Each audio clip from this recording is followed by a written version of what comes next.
Welcome back to Apollo 8 Revisited. This is part 2. I'm Art Fusco. Anyways, so we left off after launch, a little before after separation, a little before TLI, which is the lunar the trans lunar insertion. So we're going to go ahead and go on from here basically, and yeah, just basically try and get as best of a thing as possible. So let's start up. Oh, here we go. Look at that. You can't really see much, and let's see if I can fix that. See a little better right there. There's the engine. You can see the lights in the windows. You see the Earth on the other side here. Let me give you a little bit of a perspective of how big. Well, let's wait. Let's wait, because that will be very, very interesting.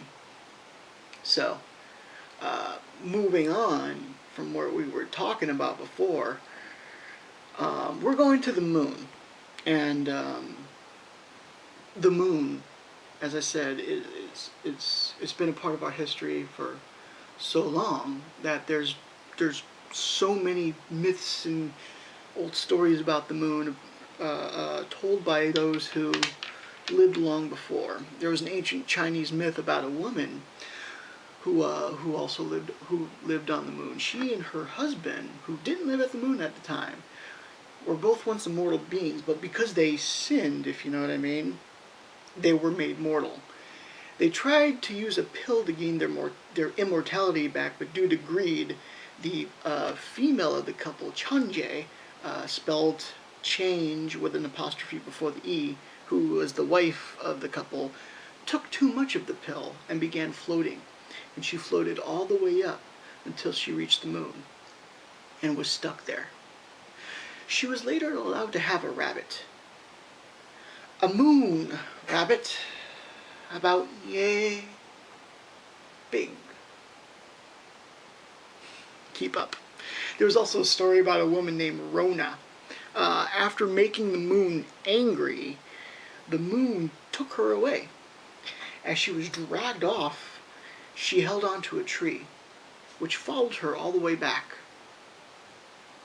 Selene and Luna are names of moon goddesses in Greek and Rome mythology. The moon and the sun in this one are traveling bodies who take turns. Luna is a free spirit who has many lovers. If you think about it, the moon actually not only has to do a lot with night, but it has a lot to do with life and fertility, and is usually represented by females in some sort of way, while the sun is usually referred to as a male. You might not think about it because it's not as old as other myths. However, werewolves are greatly full of moon mythos here. Hold on, I'm just checking out my time here, and I will be going for TLI pretty soon, actually. So, anyways, to end this, finish the story here, werewolves usually started off as humans until they were bitten. From there, they look human regularly, but they're able to shapeshift from human to monster under a full moon. The moon is a part of the human mythos. It's been that way for millennia, ever since we've began. It's been around longer than us. We've always looked up and wondered what the moon really is. We've told stories about it and imagined what it would be like up there. Through math and telescopes, we were actually better to understand it. The space race that kicked in, it kick-started the way most great things usually do. Not through curiosity, but fear. Curiosity was indeed a large part, but it had been going on for as long as we existed. But the fear that the Soviets brought onto us when Sputnik was launched, and in 1961 when Yuri Gagarin, a cosmonaut, had become the first human in space, the United States all of a sudden began to feel just a little bit inferior. So with that, burn! This is the TLI burn. Alright. So, this burn is going to go on for a few minutes, about 5 minutes, and we'll go ahead and turn it off when appropriate. In the meantime, though the U.S. was able to get a man into space soon afterwards, who was Alan B. Shepard, the thought that the Cold War would be fought in the heavens, where doom can rain down unexpectedly upon Americans, didn't really rest well with them. Our answer to the Soviets was brought by the brother of Robert Kennedy, U.S. President at the time, John F. Kennedy, who announced on May 25th, 1961, that we had to take up the challenge or be lost. He then asked Congress to provide the funds to send a man to the moon and bring him safely back to Earth before the decade was out. Ballsy. So, the first goal was to figure out the best way to do it. First, they had to get men into orbit. Earth orbit. Shepard's mission was a cork freshly popped off the bottle, now to figure out how to keep the cork up there. They also had to work out EVA suits so that a man could work in a vacuum.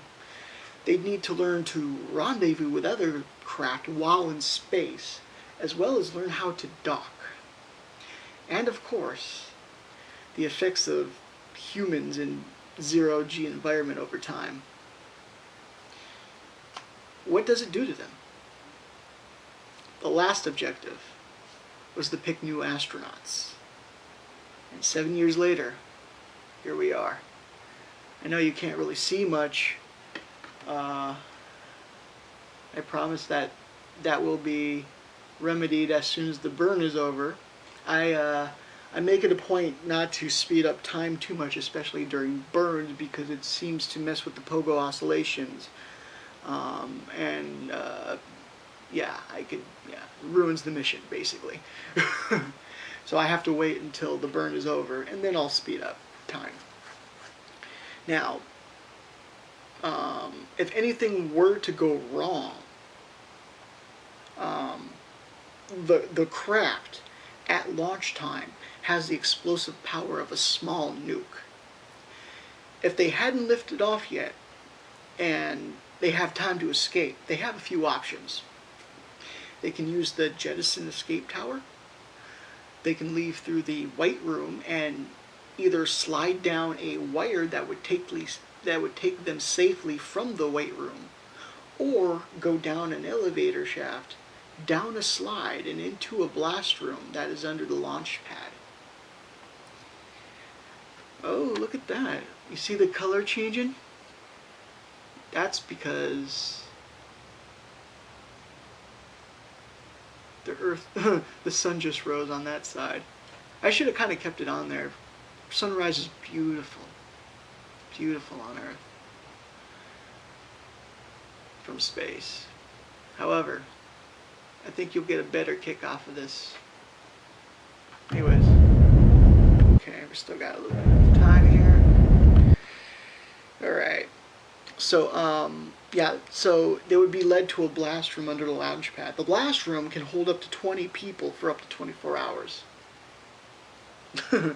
So, anyways, cutoff time should be about another minute. So, if anything were to happen once the spacecraft left Earth orbit, as it is doing now, Seeing that any rescue attempt would at the most be 3 days away, they could still return to Earth, as the trajectory before the retroburn, which hasn't happened yet, allows the craft to circle the moon and return to Earth. And that's it. After the retroburn, though, if the EOI were to fail, the astronauts and the spacecraft would be stranded in lunar orbit. So, got another 20 seconds or so before we cut the engines. But we also got to jettison this one.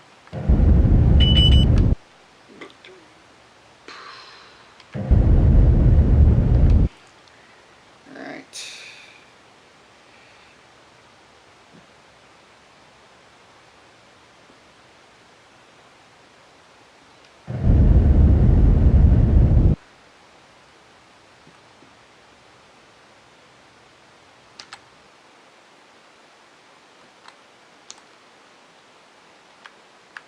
There we go.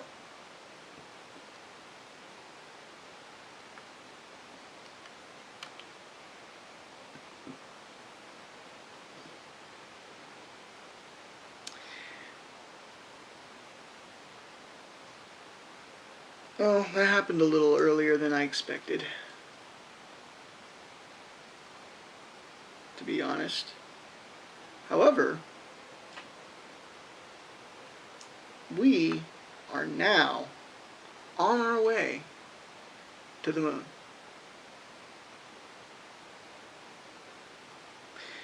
So, anyways, a little bit of information about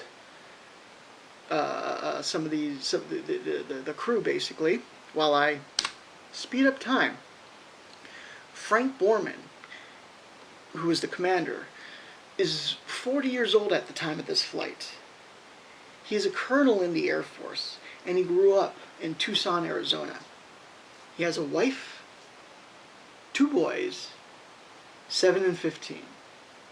He flew once before on Gemini 7. Jim Lovell is also 40, but a Navy captain who grew up in Milwaukee, Wisconsin. He has a wife, 2 boys and 2 girls, 15, 13, 10, and 3. He flew on Gemini 7 as well as Gemini 12. Bill Anders is a 35-year-old Air Force major. He has a wife, 4 boys, and a girl. This is his maiden voyage into space. These 3 are scheduled to orbit the Earth twice, which they have already done by now, and the moon 10 times, which they have yet to do. Walter Cronkite, at this time, called the mission the greatest adventure that man had ever embarked. And it is. Now, I will leave you for the last couple seconds with this beautiful image, looking much better like this, of Apollo 8 leaving the Earth for the moon. Thank you.